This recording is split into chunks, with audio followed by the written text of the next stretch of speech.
Shri Pinaki Mishra ji.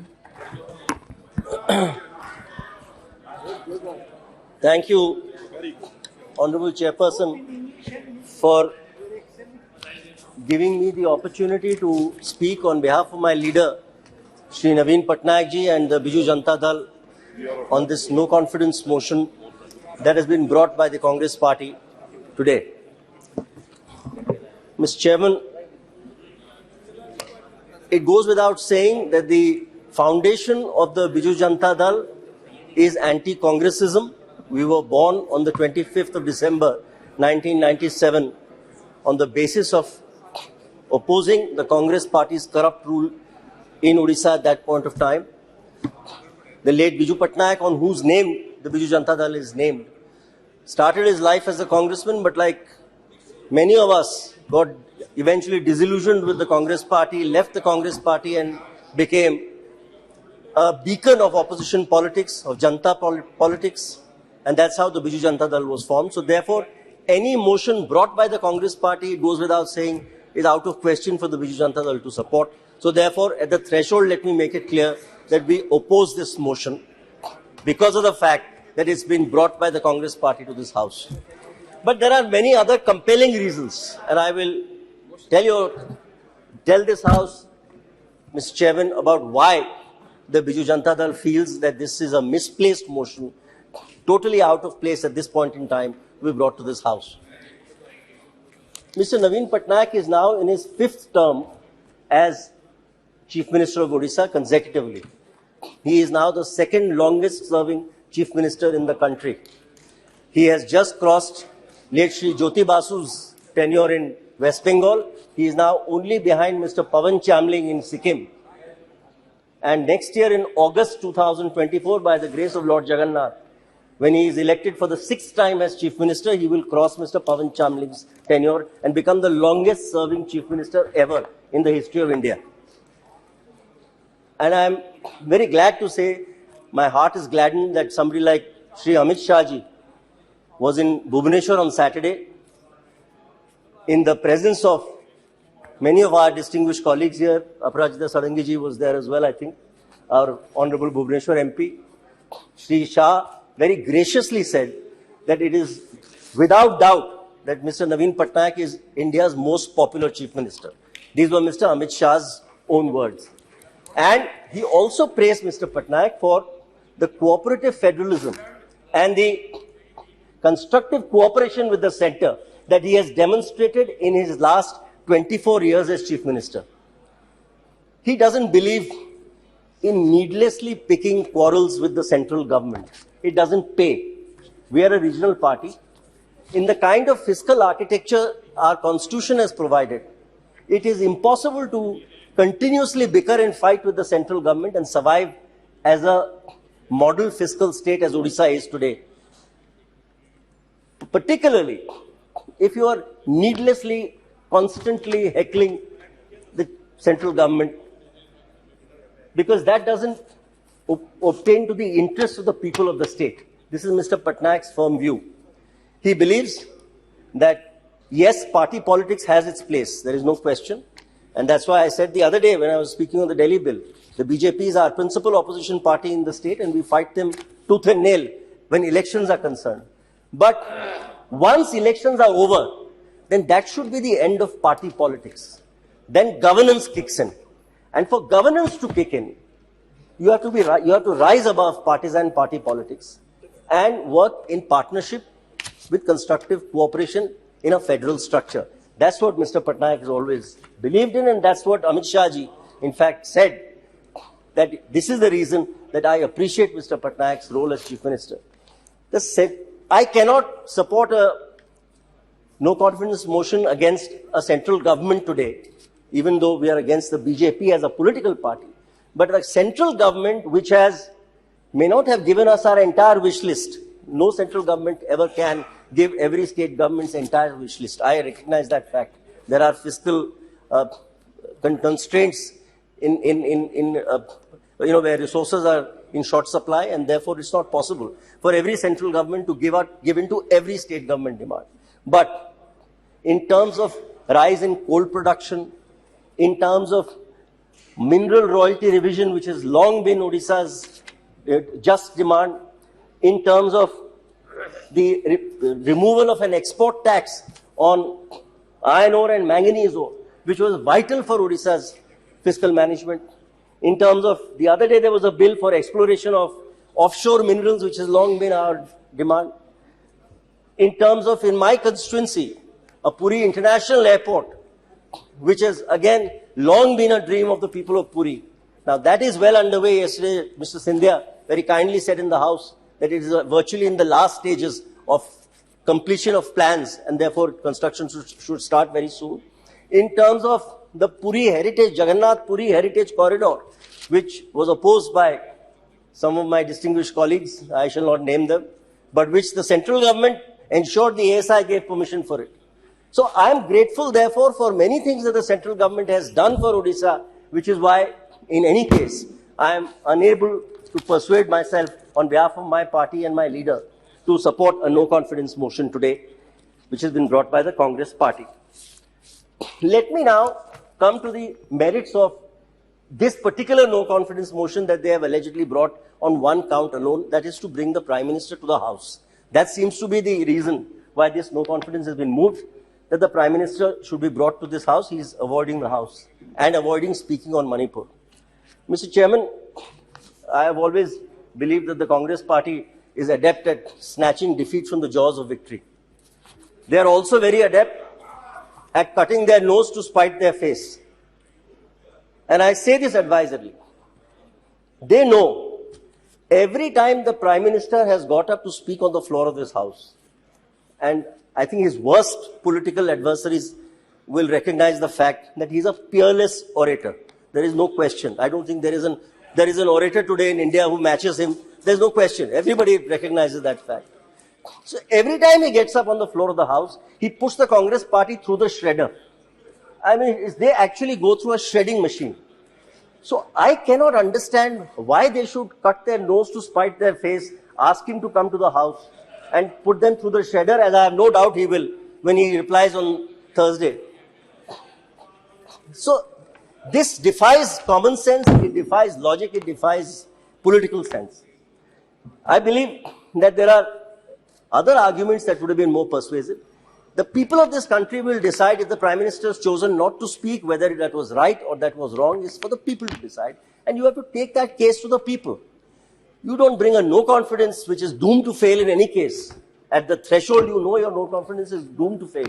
You don't bring it needlessly and waste the time of the House. You don't disrupt the House needlessly when you know that the ruling party likes nothing better than the House being disrupted so that bills can be passed in the din. So ministers are happy not to answer any questions in question hour. This is, for every ruling party, this is a dream scenario. They let the opposition disrupt parliament so that we can go home and sleep happily. So therefore, this kind of disruptive politics has not paid dividend in the past, and I have no doubt that this kind of disruptive politics will not pay dividend in the future. As far as Manipur is concerned, I have to say that the Honorable Home Minister had called an all-party meeting. I was one of the members who was present there on behalf of my party. It was an exceptionally detailed analysis which was given to everybody. The Congress party was represented there by Shri Ibobi Singh, the three-term former Chief Minister. All the other parties were there. And we were given a complete kaleidoscope, really, of what has gone wrong in Manipur. And these are legacy issues. Manipur is not the result, today's conflagration in Manipur is not the result of the last 10 years, let's face it. It's the result of almost 50 to 60 years of strife in Manipur.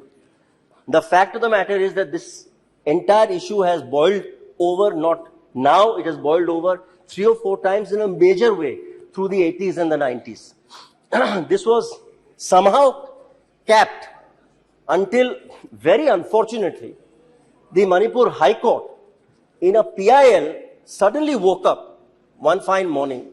In a 20-minute hearing without pleadings being completed, the High Court passed what, according to me, is one of the most ill-advised orders that this country has ever seen, of giving a direction to the state government to immediately consider within 4 weeks the giving of ST status to a particular community. firstly, this is totally without jurisdiction because the state government can't do it. It's something only the central government can do. So the High Court not only passed a totally erroneous order, but passed an order without hearing all the parties, without affidavits being completed, without any kind of rationale or logic. It simply passed an order which the Supreme Court severely deprecated. The Chief Justice's Court on 19th of May severely deprecated the High Court order. But I believe the central government missed a trick there. I believe the central government, in asking for the matter to be remanded back to the High Court to be heard there, was a huge error. And I pointed this out at the meeting, that the central government should have been happy to let the matter rest in the Supreme Court's lap. Because we have seen that the people of this country have great faith in the Supreme Court. Look at the classic case of Babri Masjid, Ram Janmabhoomi dispute. For decades, this dispute could not be resolved until the Supreme Court sat down, gave a judgment, and both parties accepted it graciously. So I believe that if this issue had been left to the Supreme Court, tempers would have cooled. Instead, the matter went back to the High Court, and the High Court, again in a totally ill-advised order, instead of cancelling the last order, simply revised the order and said, all right, instead of 4 weeks, you take 1 year to decide this matter. Which means the sword of Damocles, therefore, kept hanging, and this is what has constantly created the kind of friction that we have seen. Mr. Chairman, I have to say that what has happened in Manipur today is, as Mr. Patnaik says, heart-rending. And he has asked me to, in fact, mention in the all-party meeting and to speak today and say that all parties must speak in one voice. What this parliament cannot afford is a no-confidence motion against the central government, because every political party must give their constructive suggestion at the moment to say what is possible, what can be done, because you are really trying to fit a square peg in a round hole there. That's the problem today. So therefore, you have to give constructive suggestions rather than blaming the central government for what is clearly a legacy issue running back several decades. There is no question that blame has to be apportioned to the state government. Every right-thinking person has said so. Every right-thinking person has said that the Chief Minister ought to have conducted his politics and his policies on the basis of Raj Dharma, which perhaps has been lacking there. There is no doubt about it. But I don't know whether the central government would have been better advised to have brought in President's rule, because clearly there was no alternative to this Chief Minister. Therefore, if the President's rule had to be imposed there, I'm not sure that that in this country has ever worked satisfactorily in other states as well. So it is really a Hobson's choice, and that the central government was confronted with. And that is something that I think all political parties honestly should have considered and should have felt, therefore, that the need of the hour is to speak in one voice and not to speak in a fractious tone. And I'm going to conclude in a short while. The heart-rending scenes that we have seen with regard to the atrocities on women in Manipur is not new to us. This is seen everywhere in the world where there is strife, where there is this kind of conflict, where there is this sort of internecine warfare. We have seen this in sub-Saharan African nations, in Burundi, between the Hutus and the Tutsis. We've seen this in Rwanda, for instance. We've seen this in Bosnia-Herzegovina. We've seen this in Serbia. So this is endemic, unfortunately, to our society and our polity. And therefore, I come to this one seminal issue, that the way forward for women's empowerment is again what Mr. Naveen Patnaik has been repeatedly requesting the central government to bring in the Women's Reservation Bill. And I think that is one area where the central government will be seriously remiss if in the 17th Lok Sabha they don't do it, because there is a full majority. In fact, there is near unanimity. Today, all shades of political opinion in this house and the upper house are of the same opinion, that there should be women's reservation in the state assemblies as well as in central parliament. Because that is the kind of empowerment we need for women on the ground level, at the cutting edge level, at the grassroots level, to feel empowered, to feel that they have an equal stake in society, and for men to therefore feel that, look, they are now our equals, they are in as powerful position as we are. So therefore we should treat them at par. So, Mr. Chairman, this is something that I would seriously on this occasion, if there is anything on which I feel that this government, I think, lacks the confidence of this House, quite frankly, is that they have not brought, despite being fully empowered to do so, the Women's Reservation Bill so far. We have now only one more session of Parliament after this, which is the winter session. I certainly plead and urge the Prime Minister that he should bring in the Women's Reservation Bill, have it passed unanimously. It can be done in 15 minutes in the lower house and the upper house. Parliamentary Affairs Minister is here. I have requested him personally many times also. But that they're saying that it is lapsed now. Because I know it should not. I don't know, I was told. But in any case, so that is one of the things that we need to seriously consider. Now, therefore, for a number of compelling reasons that I have mentioned, we are completely unable to persuade ourselves on behalf of the Biju Janata Dal and Mr. Naveen Patnaik to support this no confidence motion. I have no doubt that it will be resoundingly defeated and it will be rejected as it ought to. And unfortunately, I think it will not at all benefit the Congress party to have brought this no confidence at this point. Shri Arvind Thank you very much, Mr. Chairman.